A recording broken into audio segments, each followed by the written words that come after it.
nahagiye muri 91 igihe papa wanjye yaramaze gupfa.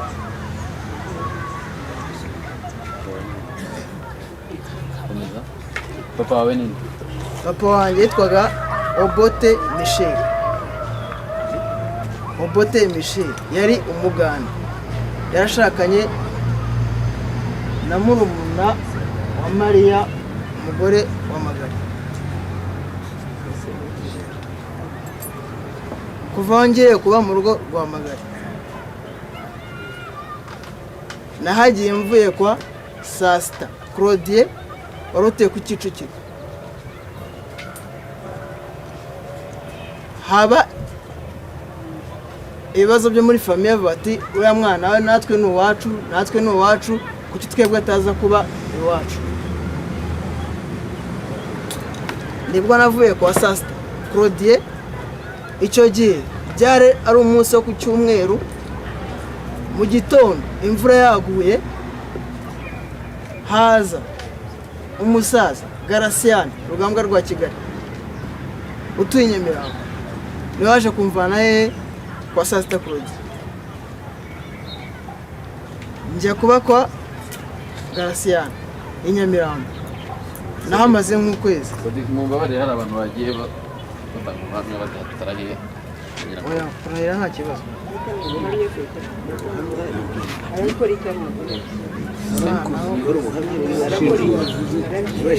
Genda cyavuga ko ntago ntacyo ndi gushinja nawe.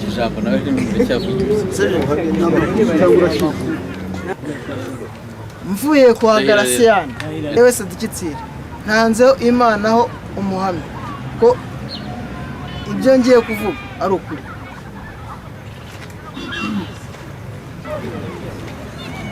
Njya kwa Garasiane nayo babwiye. Mvuye kwa Garasiane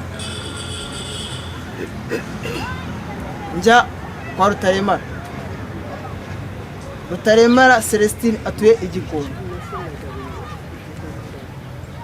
Mureke mvuge, atuye Igikondo Rutaremara Celestine. Mva kwa Rutaremara nza kwa Magari Etienne. Byari muri 91. Ngeze kwa Magari Etienne bakize mu ishuri. Ko rero ko nta mubyeyi mfite ntaki, ngiye kwa mukuru wa mama. Nagiye mu ishuri hamwe n'umukobwa we, umwana witwa Stefani bamwitaga Mapusa.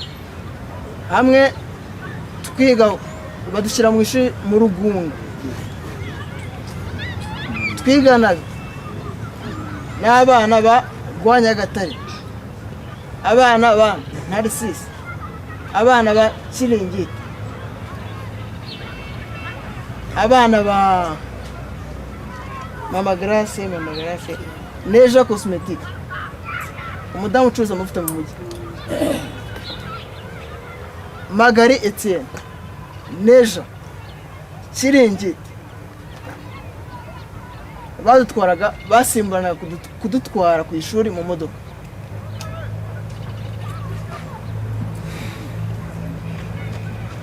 Ubwo ndakomeza, twagiye mu mashuri turiga, intambara ijya kuba. Kiringiti Innocent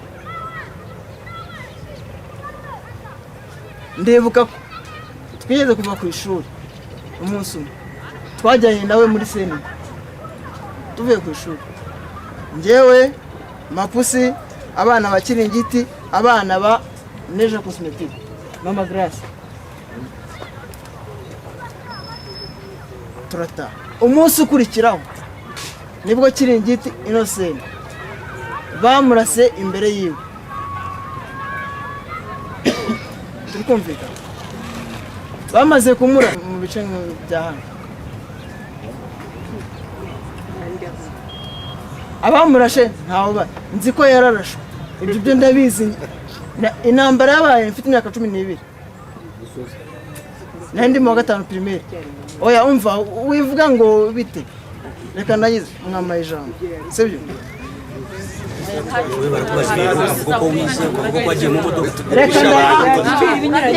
murifatanye n'abashinzwe wese wowe twebwe ibintu dushaka ni bifatanye n'ibyabaye kuva muri 1994 kugeza muri 1994 bifatanye n'itsembabwoko ibindi nta masitore dushaka ibyo babanye neza ibyo bagize bate nabyo dukeneye ibintu byatumye itsembabwoko rikorwa uko ryapanzwe niba utabizi ugende wicara ibyo ngenda kubwira uko wunze ibyo tubwira ntabwo none kadera 1994 intambara yatangiye rusisi z'ukwa kane Magari Etienne n'umudamu we ufite n'abambariye bari mu rugo rwo kwa Antoine Karemagenda ibyo nibaza ko ibyo ndabizi bari mu rugo rwe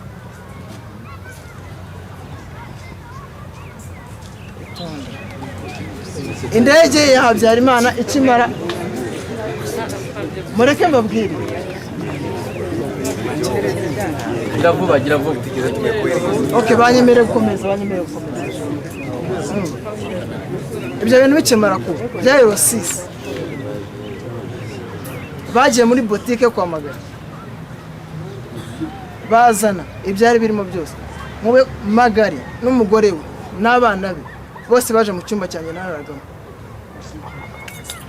nimo twari turi ni rusisi Roseti Rowiti hagati ya saa 5 saa 7 haje abasirikare bakubita ku rugi rwahari ateriye kumvikane yawe makuru Magaruge yayibu reka nanjye nongere ahangaha turi mu ikusanya makuru ntacyo rero kuza kugira ngo umuntu aze ahangaha kubera amarangamutima aze kutubwira imibanire ye n'abandi bantu wenda bakenewe gutanga amakuru hano ndagira ngo rero nuza ahangaha murabona n'igihe aho kigeze aze atubwira ibyo yakoze ibyo yabonye ibyo yumvise muri jenoside naho kuza kutubwira imibanire ye n'abandi bantu wenda bahamagawe kuza gutanga amakuru ntacyo biri bumarire urukiko gacaca ndagira ngo rero n'ikindi abantu bari ahangaha wifuza kugira ngo yunganire urukiko abaha amakuru mu rukiko gacaca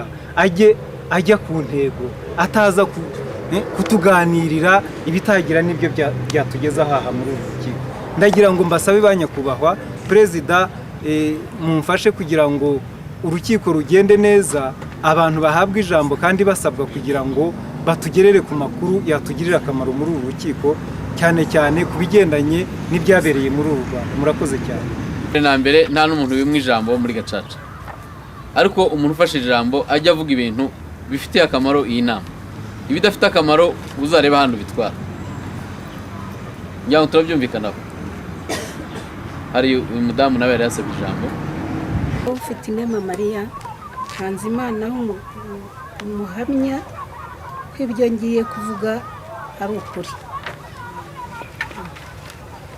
icyo mvugisha ukuri ni uko cyane cyane ku munsi twaviriyeho mu rugo uwo kuvuga ngo ntigeze ajya mu byo reka ngira ngo kwica abantu mbabare nkurogoye ntabwo nzi icyo upfana na Magari ndi umugore wa Magari niba uri umugore we jenoside uko yabaye warebaga ibyawe ufite ibyawe warebaga ufite ibyawe wumvishije vuga ibyawe bivuga ibifatanye na Magari ko bamubeshyira mpari ncecekeshe ntabwo ugiye cyo guhurana ntabwo tuburana yewe simburana ariko nk'uyu mugabo yahoze yensista amubaza ngo yamubazaga abantu bo zo kuriyeza kuki abimwemeza atabizi ko atarahari cyangwa uyu mukecuru uyu Ana Mariya ibintu avuga ntabwo ariko gacaca ikora bampaye ijambo wowe bari guvuge nurangiza nanjye mvuge nibyo cyangwa nanjye mvuge icyo mwemeza ni iki mvuge cyangwa yavuge ndumva jewe ijambo ryawe narihagarika kubera yuko ibyo twagusabye kuvuga si birimo ariko nkana Mariya ntiyarebaga iwacu vuga ibyawe byuzi Magari ibyawe bivuze uriya musore araje asubira mu byo Magari yavuze nawe kongera ukabisubiramo ntacyo icyo nzi Ana Mariya ntiyarebaga iwacu ntabwo habona basuzana n'ibyo ariko rero nensiste pa ko umuntu yemeza undi kintu abatari kumwe we yisabiye yuko adasubiranye uyu yanamariya ibyo yavuga azabanza avuga iby'Ibugesera umugabo yakoze ibyo yavugaga kuri radiyo bamara abantu iwacu b'Ibugesera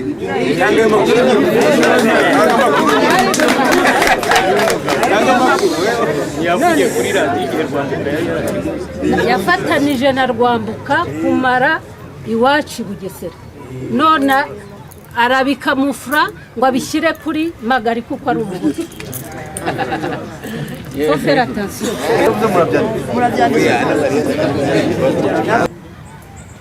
Amagambo yose yagiye avugwa hano abantu bayasubizanyaga neza, ariko kuza ufite umujinya nk'uwo nugaruka hano ukaza ufite umujinya nk'uwo tuzagushyira ahandi nawe ubyitegure. Nta wundi ufite ijambo kuko nzi ko tutanga ubuhamya tukabizira.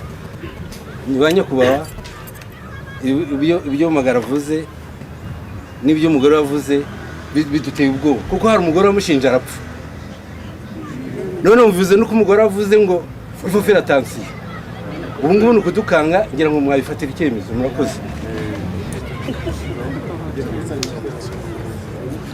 muri Gacaca ahantu bavuga ibintu byubaka, bishobora kuba ari bibi ariko ari byo bizubaka iki gihugu. Kugira ngo rero umuntu aze nanone akoresha iterabwoba hano nabyo ni amakosa akomeye cyane, kandi aricyo cyicaje hano abanyarwanda kuva na kera mubizi ko Gacaca ariho abantu bicaraga bagacoca ibibazo byabo. Kugira ngo rero umuntu hazane ibintu by'iterabwoba nangwa se ibintu byerekana umujinya,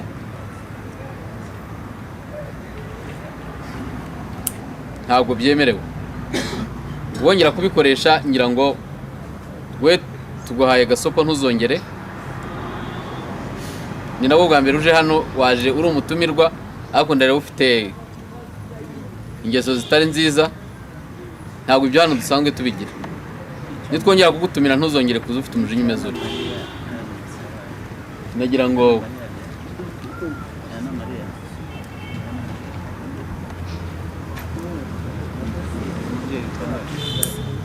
ubuhamya hariya ni uko hari amategeko tugenderaho.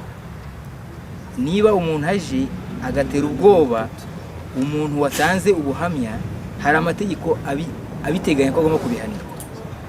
Kutabikora rero natwe inteko tuba tugiye kwica amategeko. Misome neza ni ingingo ya 30. Nuko ngo twe twasabaga kimwe n'uriya mugabo watse ijambo ko iryo tegeko ryakubahirizwa, naho ubundi imikorere yacu ntabwo izatera imbere. Muri some abantu bumva icyo rivuga kugira ngo n'abandi batazanabikinisha no gutaha. Barisome ingingo ya 30. Ibibazo ntuzongera kubikora, ribasomere gusoma cyane. Ingingo ya 30 y'itegeko ngenga rigenga imiterere, ububasha n'imikorere y'inkiko Gacaca.